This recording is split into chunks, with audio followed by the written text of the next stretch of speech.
Thank you. What if I took a picture of you without you noticing, and then, without your permission, posted it to a Facebook site that had thousands of followers? How would you feel about that?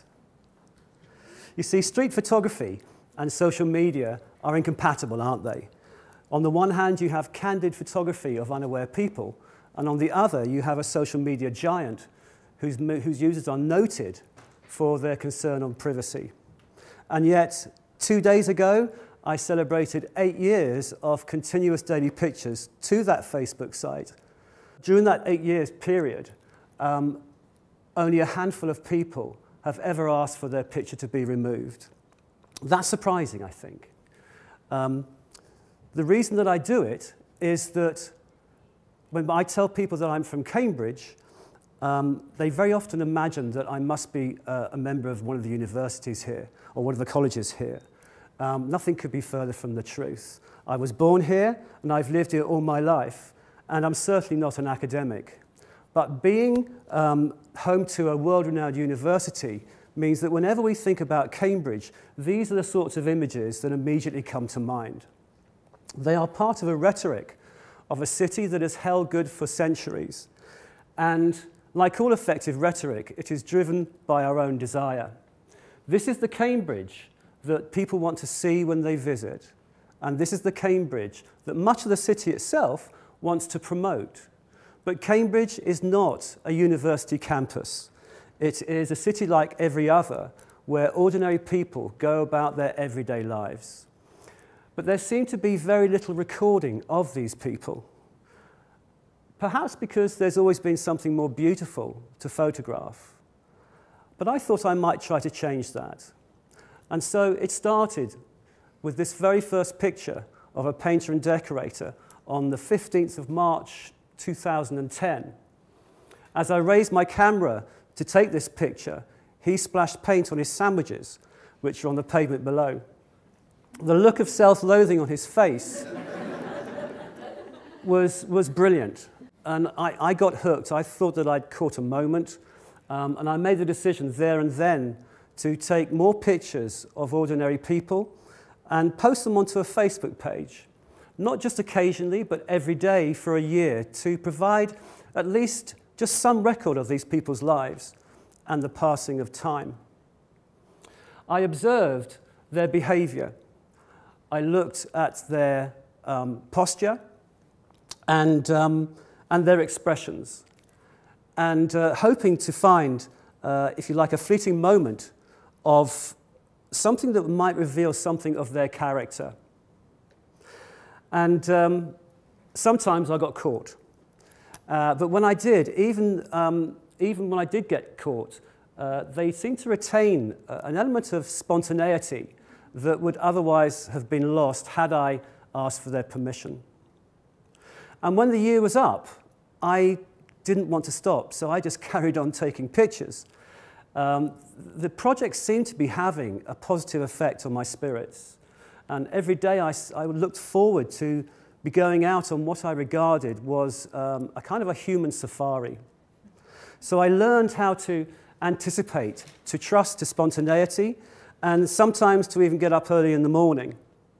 And like all street photographers, discovered the joy of juxtaposition, bringing together two elements that led the viewer towards a suggested interpretation over which I had some control.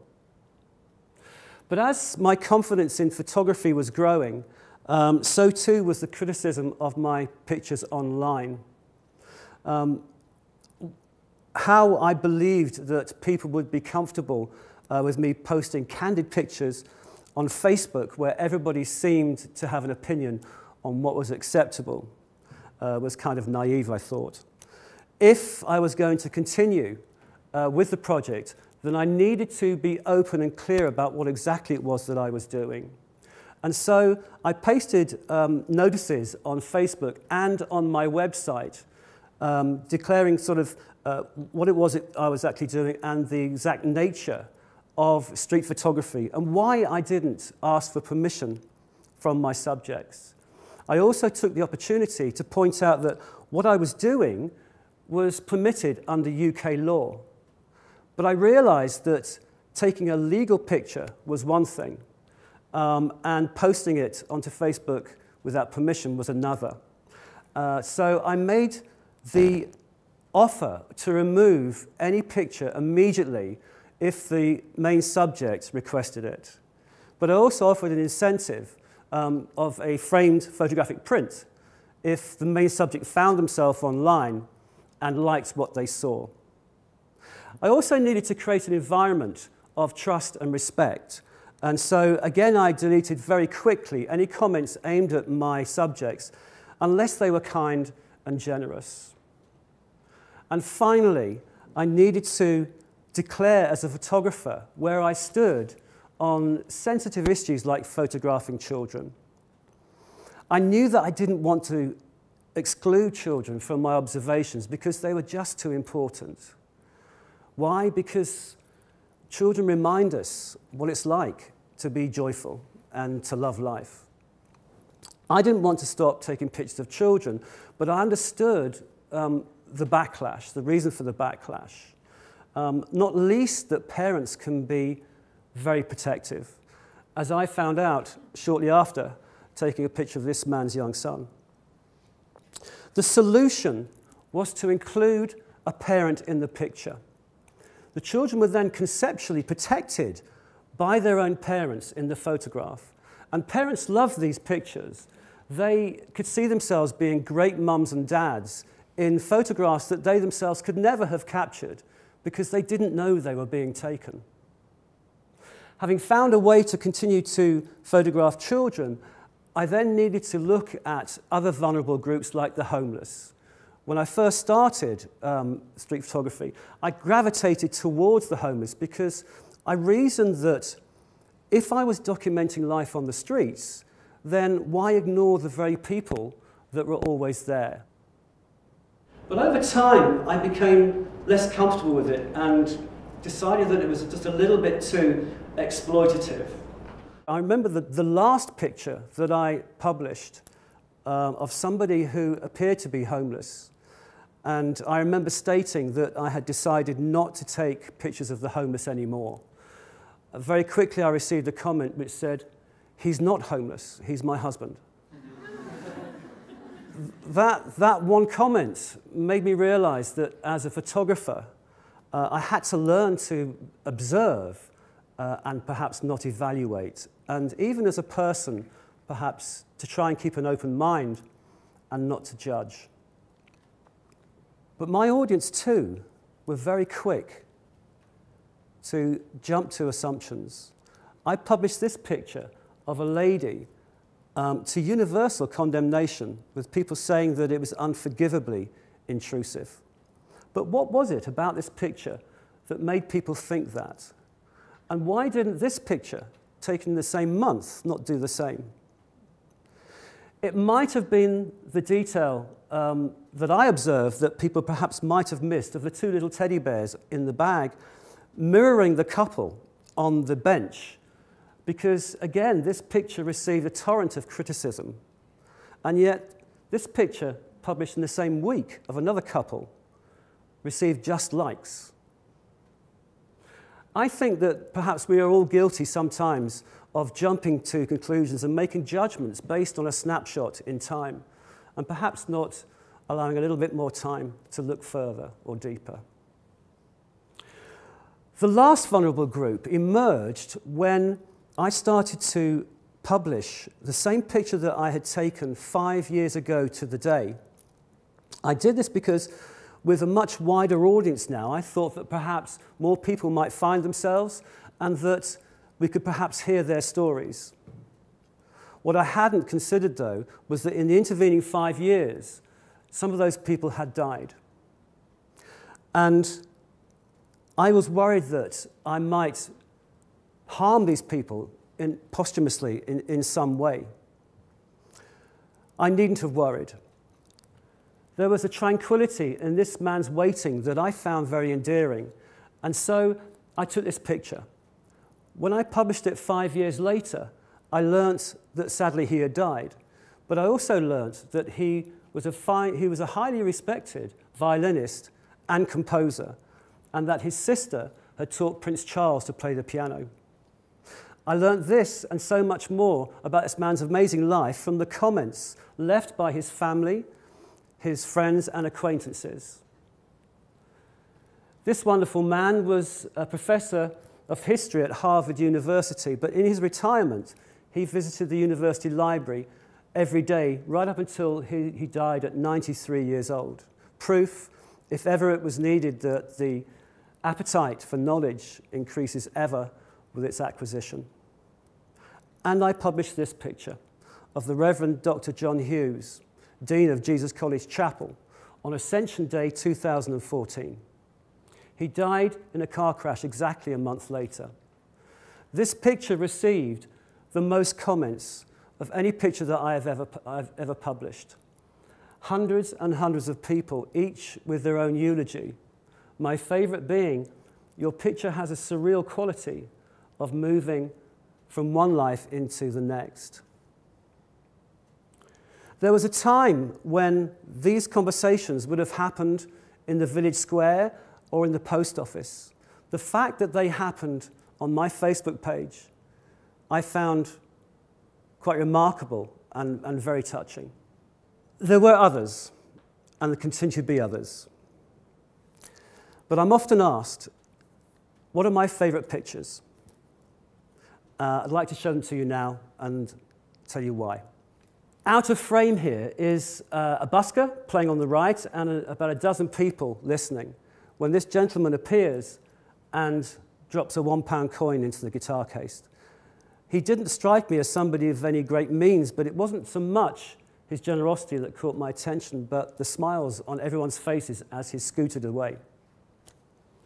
Also out of frame is the mother of this young child, who stopped to have a conversation with the gardener, who was working behind a very low wall. We cannot know what was said, but one thing is clear, and that is the look of complete delight on the gardener's face. It had long since stopped raining, but this little girl wanted to keep her umbrella up. Dad was trying to persuade her otherwise. The girl passing overheard the conversation as well and saw me taking the picture. She looked at me and smiled as if to acknowledge that we had both shared something rather special. These silent exchanges and shared moments, meaning more, really, than any number of likes that these pictures received. I think it's possible that the combination of street photography and social media may not be so incompatible after all. In fact, I believe that it might be a force for good. Firstly, these pictures are not the carefully curated photographs of your Facebook friends enjoying and excelling life in ways that you're not. These are of ordinary people like you and I, and they act as an antidote to the seemingly perfect lives of every Tom, Dick, and Harry that we've pressed a button to accept into our lives. Secondly, social integration is as important to our well-being as our diet, whether we exercise, drink, or smoke. Just saying hello to the postman, making eye contact with the barista making your coffee, or shaking hands with somebody that you meet is enough to release oxytocin into the body, which increases our levels of empathy. It also lowers our cortisol levels, which makes us feel less stress. And dopamine is generated as well, which makes us feel good. Social isolation, on the other hand, is a major public health risk. And heavy users of social media experience this higher level of perceived loneliness. I know that from my experience through the lens that taking the trouble to notice people and to remain open to their virtues makes me feel better. I think it's possible that pictures like this may act as an assurance, a reassurance, or perhaps even an enticement to these people to exchanges that makes us feel less alone. If there is a takeaway message from this for you, then I'd like it to be this. It's the words from one of my followers who encapsulates in a much more lyrical way than I ever could the importance of noticing people. Her name is Deborah Mailer, and it may come as no surprise to you that she is a writer. She commented, "What marks all of these pictures is a generosity. Each is an honoring of a life, of the very young, the very old, the very beautiful, the very desperate, the very funny, the very ordinary. There is no general point being made except for the business of being alive. These pictures over many days remind us that while we are busy looking for another life that might provide us happiness, that life is happening to us here and now, and that we provide each other's happiness, move each other to pity or laughter, and that we might all benefit more from paying each other attention." Street photography is just one way that we can focus on our humanity, but the camera really doesn't matter. It's the paying attention. Take time to notice other people and be open to their virtue. You might be surprised how good it makes you feel. Thank you.